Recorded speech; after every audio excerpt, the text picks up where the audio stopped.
Uma operação em conjunto das polícias civil e militar de Barra Velha resultou na prisão de integrantes de um grupo criminoso que comandava o tráfico de drogas no bairro São Cristóvão.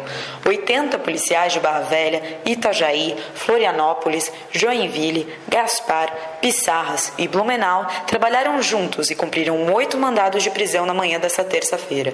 Além disso, 3 pessoas foram presas em flagrante. Drogas, dinheiro, armas e carros foram apreendidos durante a operação, que teve início às 7 horas da manhã. A delegada Tânia Arada, responsável pelas investigações, conversou com o Diarim sobre o caso. Então, hoje foram presos, no total, 10 pessoas.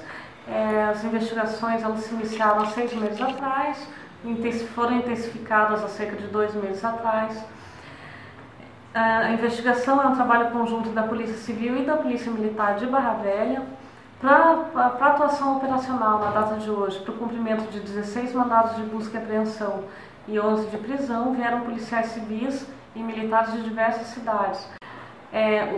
Esse trabalho de investigação iniciado há meses atrás culminou na operação do dia de hoje, da qual participaram cerca de 80 policiais, dentre policiais civis, a maioria, e policiais militares.